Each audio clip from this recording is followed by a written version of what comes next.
Tuhan adalah kekuatanku,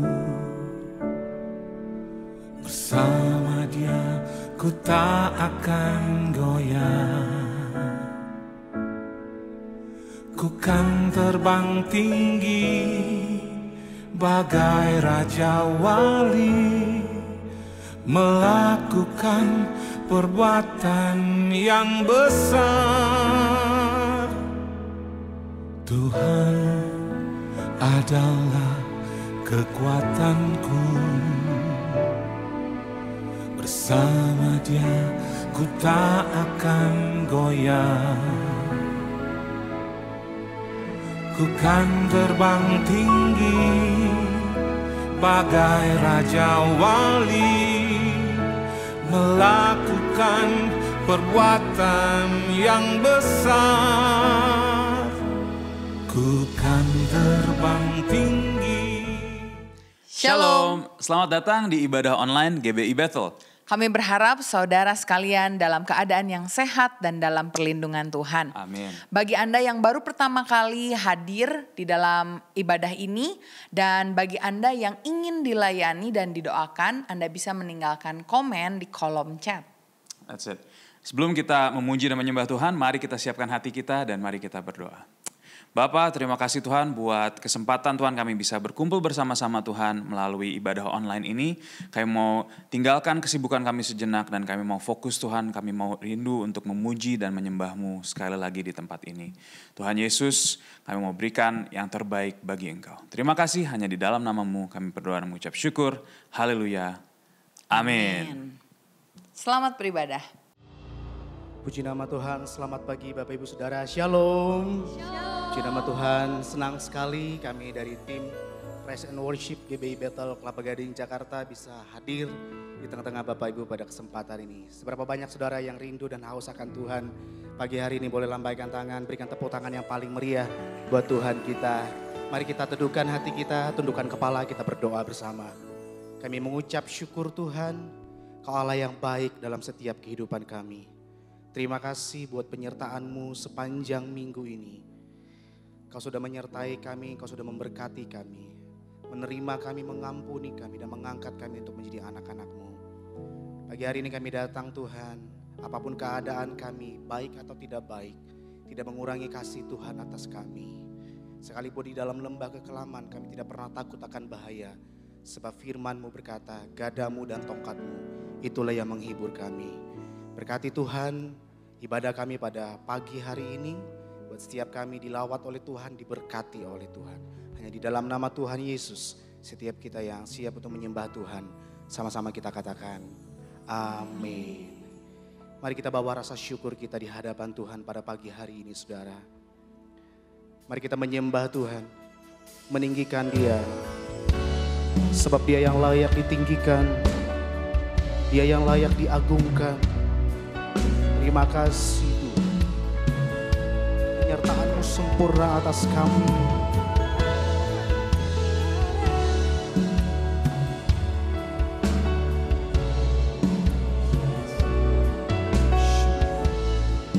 Kami sembah Engkau Tuhan.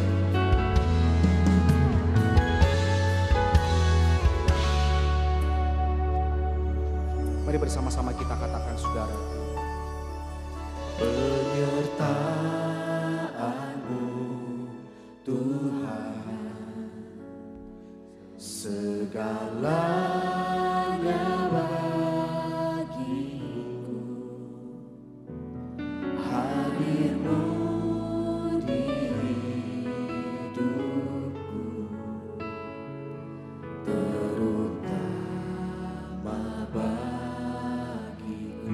Sekali lagi katakan, penyertaan-Mu Tuhan, segalanya bagiku. Hadir-Mu di hidupku, terutama bagiku. Mari kita angkat kedua tangan kita saudara, dengan iman sungguh-sungguh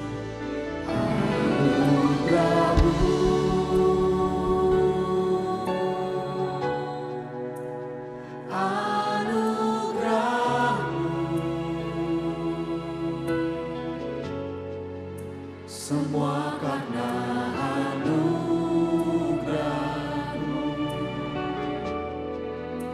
bukan karena kekuatan-Mu.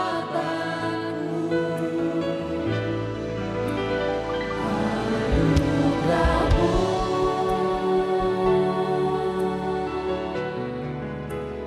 anugerah-Mu, Tuhan. Kasih dan sayang-Mu, sumber kekuatan bagiku. Boleh sama-sama berikan tepuk tangan yang paling meriah buat Tuhan kita. Penyertaan Tuhan sempurna. Mari dengan satu suara nyatakan bersama. Penyertaan-Mu Tuhan, segalanya bagiku. Hadir-Mu di hidupku, terutama bagiku Tuhan. Terutama bagi. Sekali lagi katakan penyertaan-Mu. Penyertaan-Mu Tuhan, segalanya bagiku. Hadir-Mu di hidupku, oh yang terutama, terutama bagiku. Anugerah-Mu Tuhan, anugerah-Mu,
anugerah-Mu.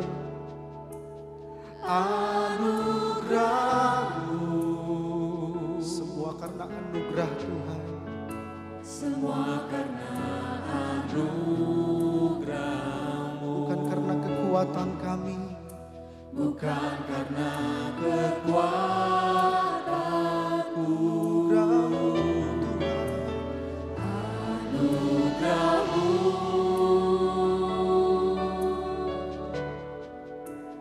Anugerah-Mu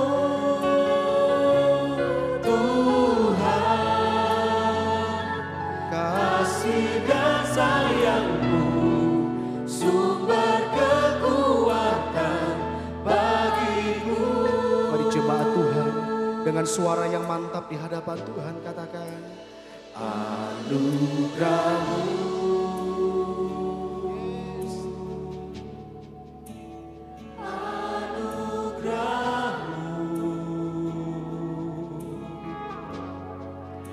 Semua karena anugerah-Mu, bukan karena kekuatanku.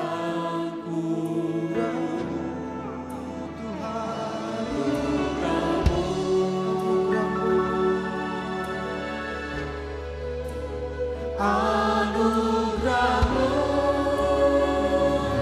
Tuhan, kasih dan sayang-Mu, sumber kekuatan bagiku. kami angkat tangan kami Tuhan.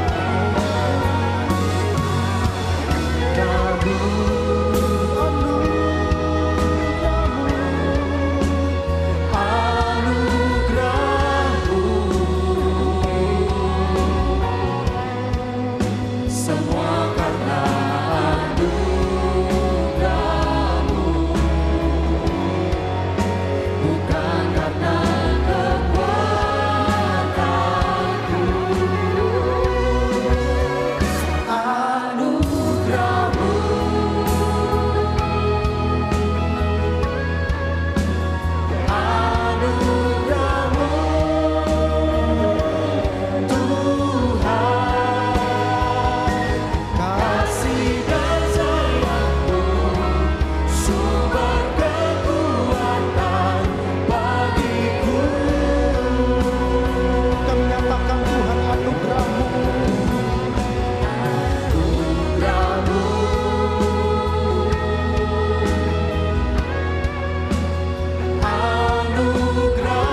sama-sama kita bangkit berdiri Bapak Ibu Saudaraku, angkat tanganmu. Sebab Kau layak terima pujian, sebab Kau layak terima pujian, sebab Kau layak ku agungkan Yesus, Raja di atas segala raja. Sebab Tuhan yang layak, Sebab Kau layak terima pujian, sebab Kau layak terima pujian, sebab Kau layak ku agungkan Yesus, Raja di atas segala raja. Raja di atas segala raja, Raja di atas segala raja. berikan sorak-sorai tepuk tangan yang paling mulia buat Tuhan kita. Sorakan haleluya, haleluya.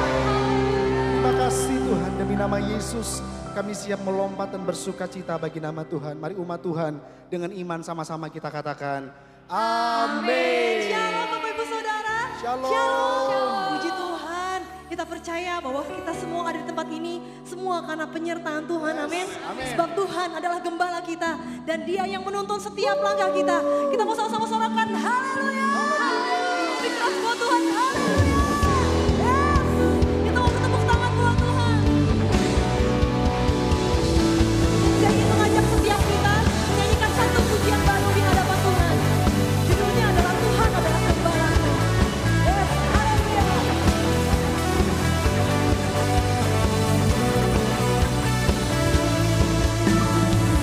Tuhan adalah gembalaku, takkan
bersorak-sorai yang paling meriah buat Tuhan kita.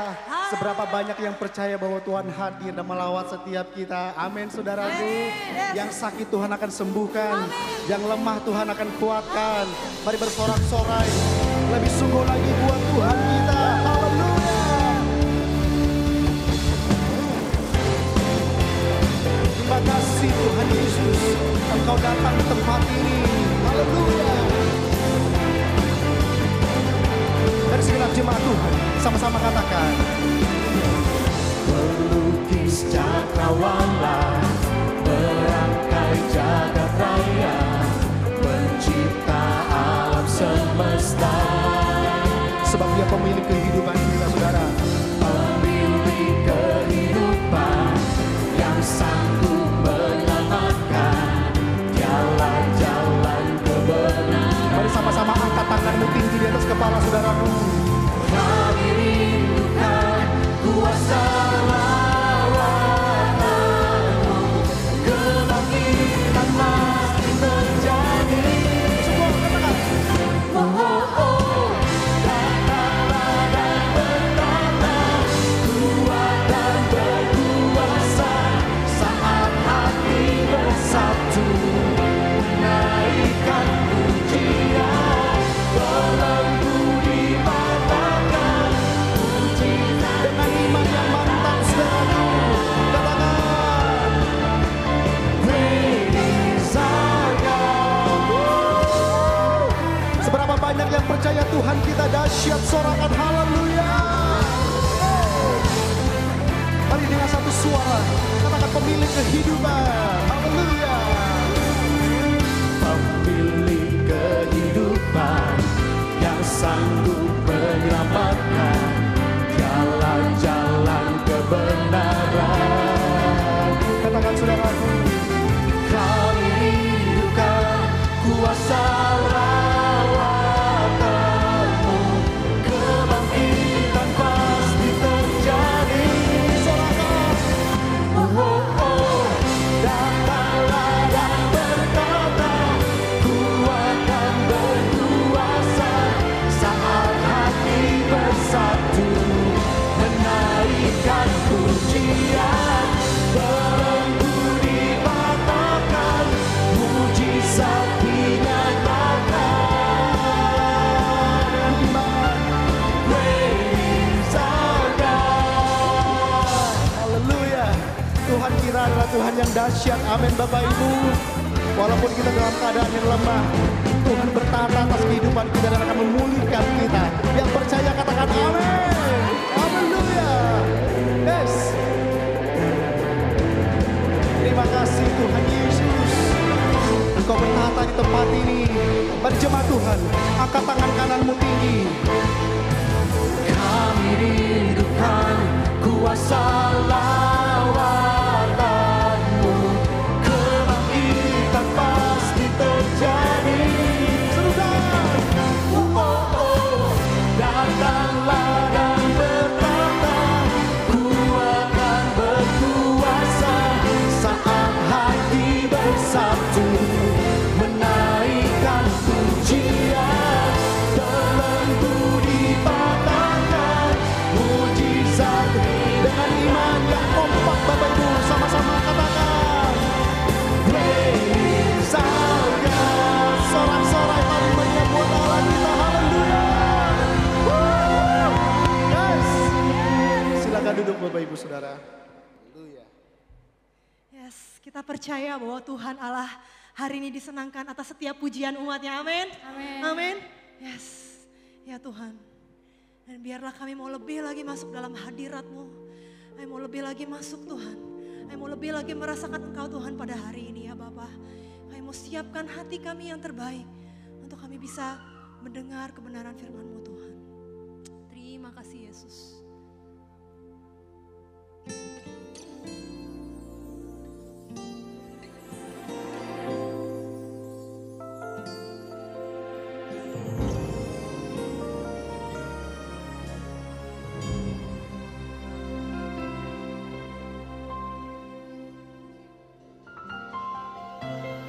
Bapakku datang di hadirat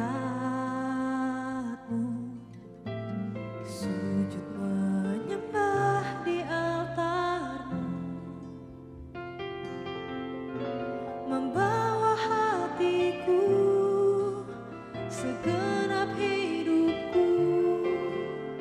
Yang terbaik hanya bagimu. Bapakku datang di hadirat-Mu, sujud menyembah di altar-Mu. Sebab di dalam-Mu ada kekuatan baru. Ku rindukan hadirat-Mu. Hadirat-Mu Tuhan, hadirat-Mu Tuhan, memulihkan hatiku, mengubahkan hidupku.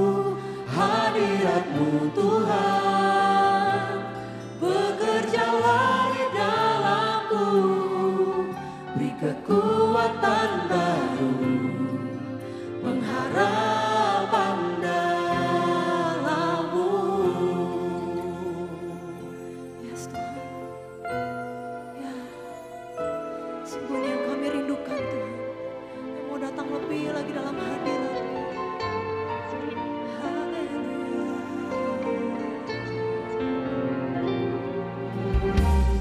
Bapakku datang di hadirat-Mu, sujud menyembah di altar-Mu. Sebab di dalam-Mu ada kekuatan baru. Ku rindukan hadirat-Mu.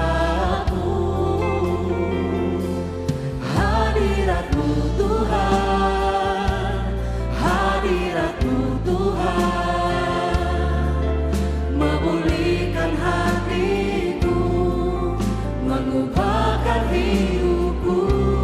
Hadirat-Mu Tuhan, bekerjalah di dalamku, beri kekuatan baru, pengharapan dalam-Mu.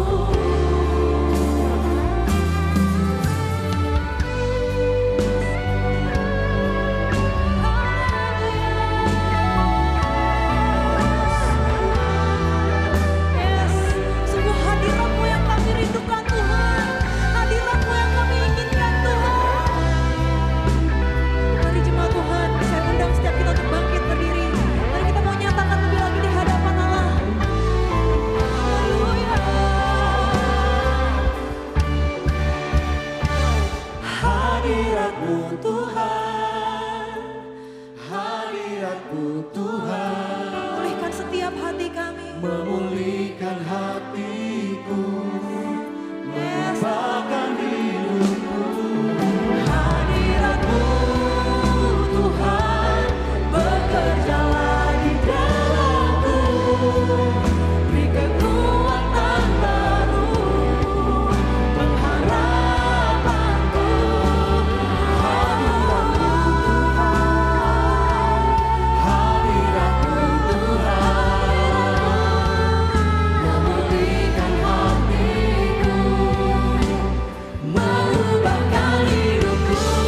Hadirat-Mu Tuhan, bekerjalah di dalamku, beri kekuatan baru, pengharapan dalam-Mu, beri kekuatan baru, pengharapanku, beri kekuatan baru, pengharapan dalam-Mu. Sebentar lagi kita akan mendengarkan firman Tuhan yang dibawakan oleh hambanya. Sebelumnya mari kita sama-sama siapkan hati kita, kita berdoa. Bapa, kami mengucap syukur buat hari ini. Kalau sebentar kami mau mendengarkan sebagian dari firman-Mu, kami mau mempersiapkan hati kami, membuka telinga kami, sehingga kami bisa benar-benar mendapatkan sesuatu dari firman-Mu, dan kami dapat lakukan dalam kehidupan kami. Kau memberkati hamba-Mu yang akan menyampaikan firman, biar apapun yang dikatakan menjadi kekuatan buat kami, teguran bagi kami, dan semangat untuk kami bisa lebih melayani Engkau. Hanya di dalam nama Tuhan Yesus Kristus, kami telah berdoa dan mengucap syukur. Haleluya. Amin. Shalom para pemirsa sekalian, senang sekali saya Pendeta Rubin Adi Abraham bisa menjumpai Anda lagi dalam program Nilai Kehidupan. Hari ini saya akan menyampaikan firman dengan judul Bangkit dari Kegagalan. Kegagalan adalah hal yang tidak kita sukai, tetapi mau tidak mau seringkali kita mengalami kegagalan. Kegagalan dalam studi, kegagalan dalam karir, kegagalan dalam keluarga. Dan kegagalan itu terjadi tentu karena kesalahan kita, bukan karena kesalahan Tuhan. Namun, kalau kita sungguh merenungkan kehidupan ini, kita bisa mengambil hikmah dari kegagalan. Karena ternyata kegagalan tidak selalu negatif, ada nilai positif di dalam kegagalan itu. Kegagalan seringkali merupakan jalan untuk kita bisa mengenal Tuhan sehingga kita mengandalkan Dia. Nah, hari ini kita akan belajar tentang kisah seorang yang mengalami kegagalan di dalam Alkitab, tetapi justru itu adalah caranya untuk dia ketemu Yesus dan dipakai oleh Tuhan luar biasa. Mari kita baca Injil Lukas pasal 5 ayat 1-7. Pada suatu kali Yesus berdiri di pantai Danau Genesaret, sedang orang banyak mengerumuni Dia hendak mendengarkan firman Allah. Ia melihat dua perahu di tepi pantai, nelayan-nelayannya telah turun dan sedang membasuh jalannya. Ia naik ke dalam salah satu perahu itu, yaitu perahu Simon, dan menyuruh dia supaya menolakkan perahunya sedikit jauh dari pantai. Lalu ia duduk dan mengajar orang banyak dari atas perahu. Setelah selesai berbicara, ia berkata kepada Simon, "Bertolaklah ke tempat yang dalam dan tebarkan jalamu untuk menangkap ikan." Simon menjawab, "Guru, telah sepanjang malam kami bekerja keras dan kami tidak menangkap apa-apa. Tetapi karena Engkau yang menyuruhnya, aku akan menebarkan jala juga." Dan setelah mereka melakukannya, mereka menangkap sejumlah besar ikan sehingga jala mereka mulai koyak. Lalu mereka memberi isyarat kepada teman-temannya di perahu yang lain supaya mereka datang membantunya. Dan mereka itu datang, lalu mereka bersama-sama mengisi kedua perahu itu dengan ikan hingga hampir tenggelam. Saudara sekalian, seperti saya katakan bahwa kita tidak suka kegagalan. Tetapi seringkali kita melihat ada nilai positif dari kegagalan. Kita membaca kisah seorang yang bernama Simon Petrus, nelayan yang gagal menangkap ikan sepanjang malam. Dan hari itu dia sedang membasuh jalannya yang kosong. Tetapi makna positif yang pertama dari kegagalan yang dialami oleh Petrus dan kadang kita juga mengalami adalah kegagalan membuat kita menyadari keterbatasan diri kita. Coba kalau selalu saja saudara berhasil dalam hidup ini, apapun yang dilakukannya selalu sukses, saudara bisa sombong. Tapi ketika kita mengalami kegagalan, itu menyadari bahwa kita ini terbatas. Lalu kita minta pertolongan kepada Tuhan. Alkitab berkata dalam Amsal 3 ayat 5 dan 6, "Percayalah kepada Tuhan dengan segenap hatimu dan janganlah bersandar kepada pengertianmu sendiri. Akuilah Dia dalam segala lakumu, maka Ia akan meluruskan jalanmu." Kalau kita melibatkan Tuhan dalam setiap aspek kehidupan kita, jalan kehidupan yang ruwet Tuhan akan luruskan kembali. Kegagalannya memang buruk, tapi ada hikmahnya supaya kita bisa mengandalkan Tuhan. Satu kali habis kebaktian ada seorang yang datang mengajak temannya yang baru pertama kali ke gereja dan dia berkata, "Pak, bisa minta tolong teman saya baru pertama kali ke gereja dan dia ingin didoakan." Setelah berkenalan saya tanya, "Apa masalahnya?" "Saya bangkrut, Pak, ditipu orang, Pak." Dia cerita masalahnya. Temennya bilang, "Saya dari dulu ajak dia ke gereja, tapi dia nggak pernah mau." Dia bilang, "Ngapain gua ke gereja? Nggak ke gereja aja lebih kaya dari elu. Tapi sekarang karena dia bangkrut, dia mau datang." Saudara, bukankah ada bagusnya dalam arti dia mengalami kesulitan itu supaya dia tidak bermewah-mewah dengan harta benda lalu mati masuk neraka. Tapi ini merupakan jalan untuk dia bertobat dan kenal Tuhan. Saya injili supaya dia terima Yesus sebagai juru selamat. Dan dia membuka hati. Lalu saya bilang, saya belum doakan untuk pemulihan ekonomi. Datang dulu ke gereja. Setelah beberapa bulan, engkau kenal Tuhan sumber berkat, baru minta berkatnya.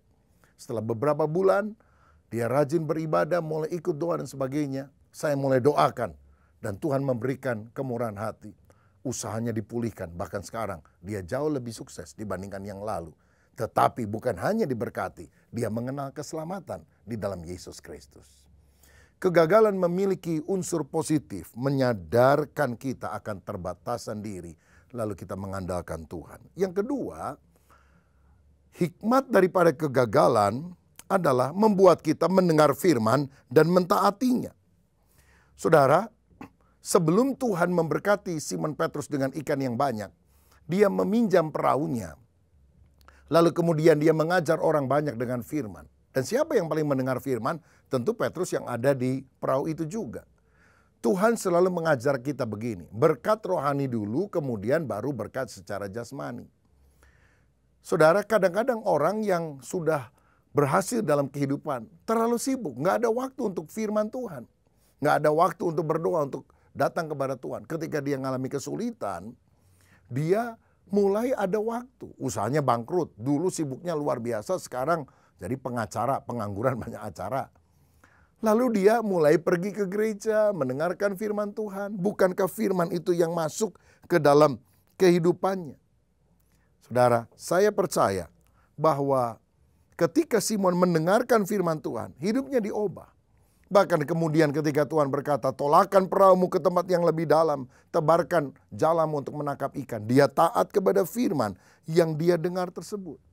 Firman itu kekal.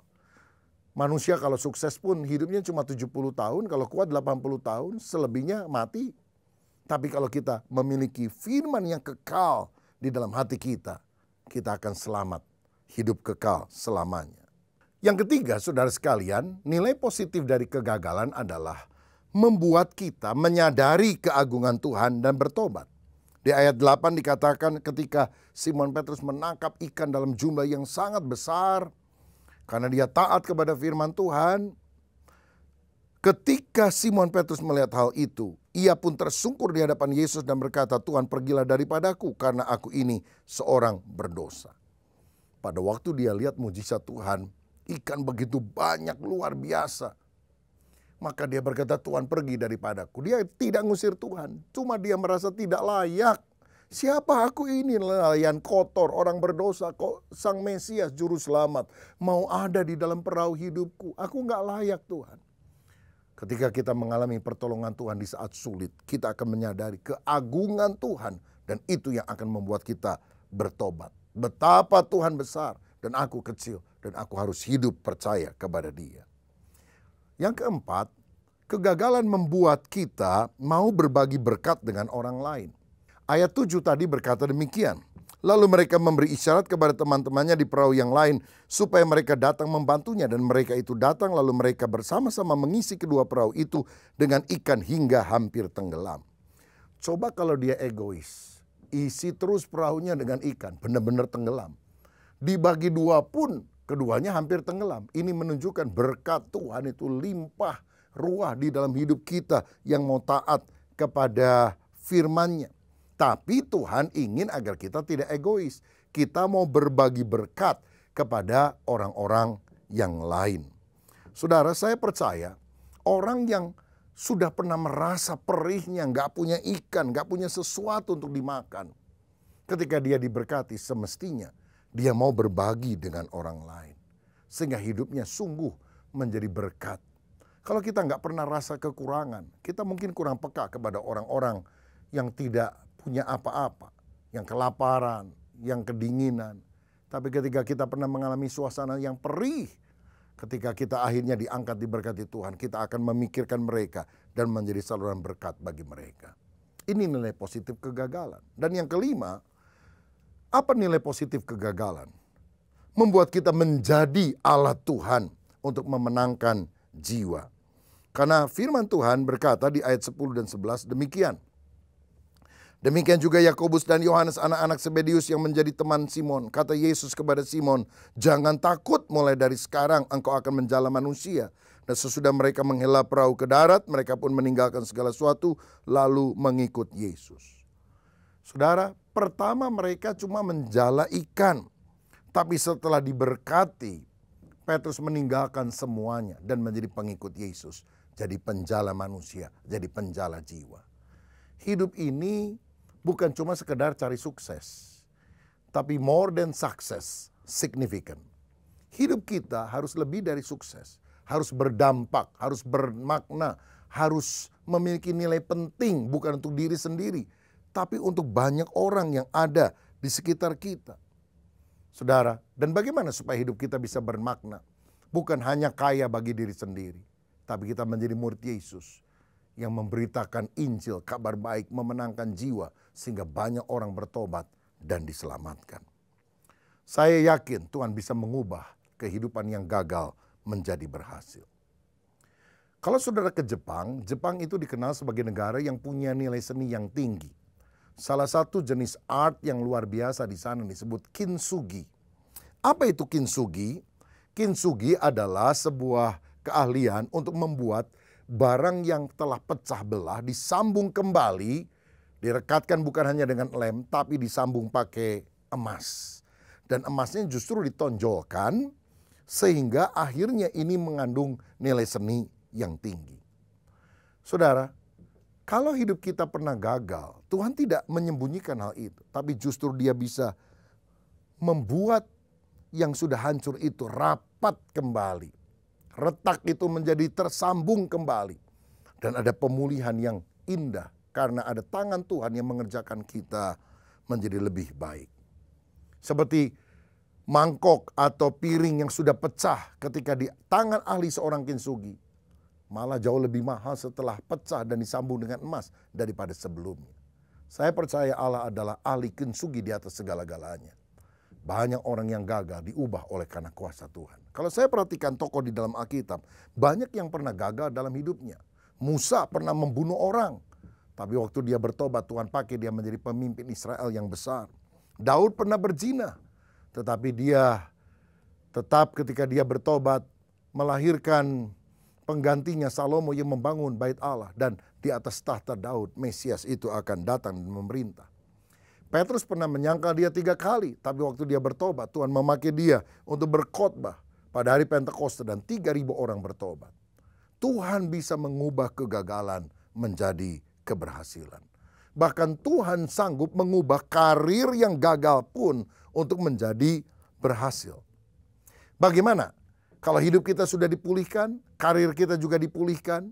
Seperti Simon Petrus, dari orang yang gagal menangkap ikan menjadi berkelimpahan dengan ikan yang sangat banyak sehingga dia jadi berkat bagi orang lain.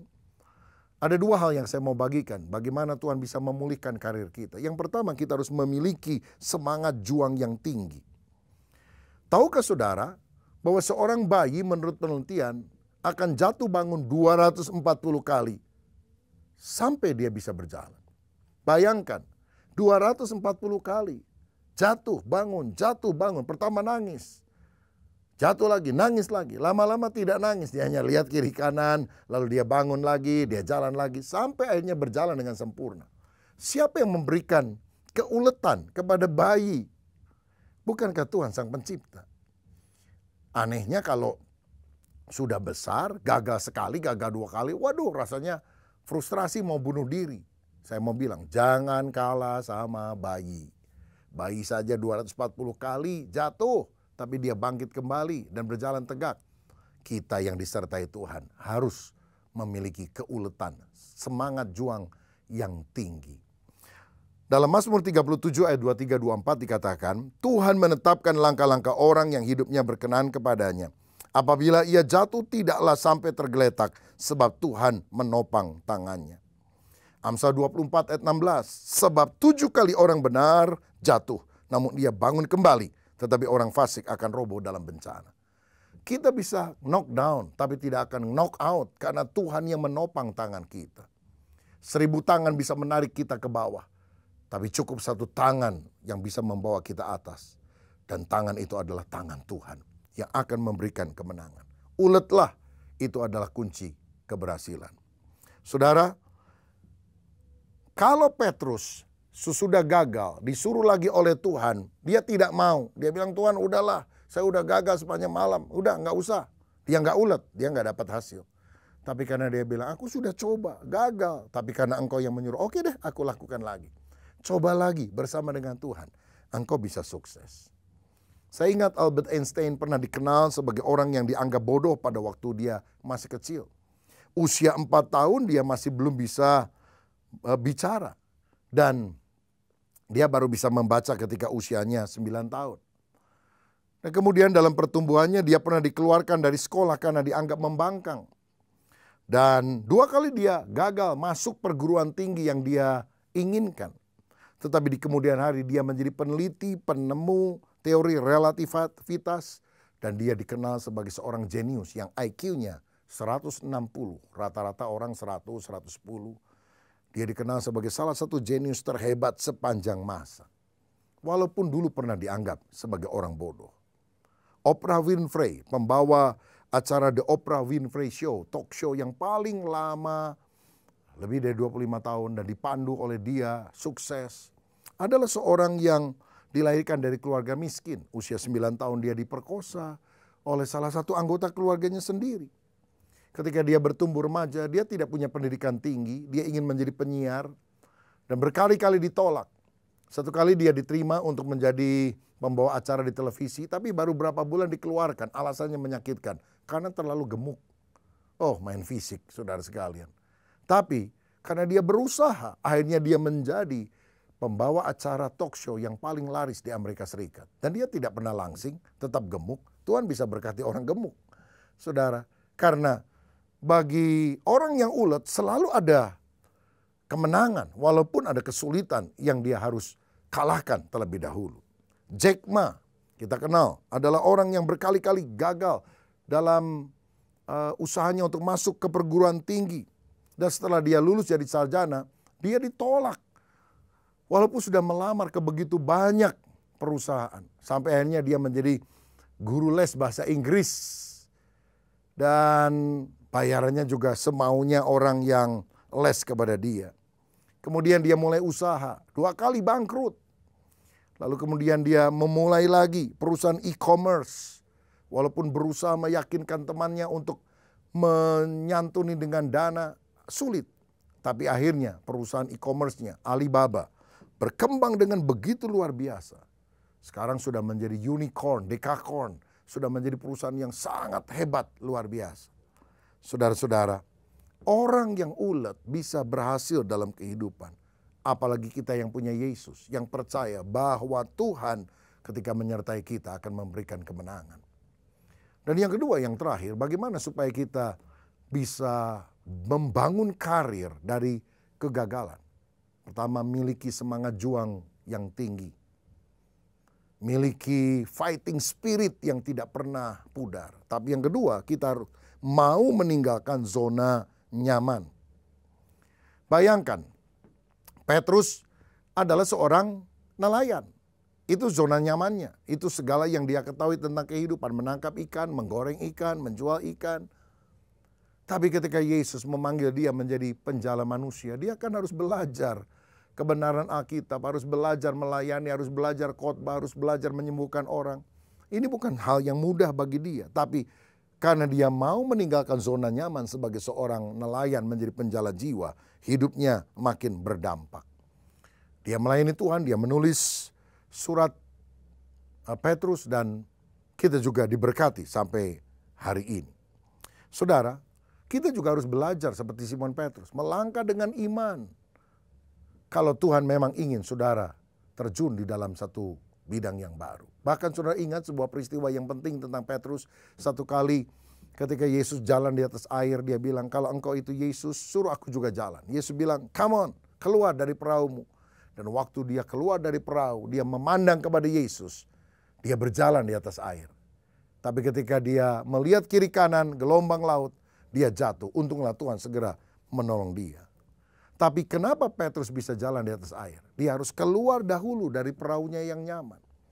Tinggalkan comfort zone, beralih pada faith zone. Zona iman bukan hanya zona nyaman, maka mujizat akan terjadi dalam kehidupan kita.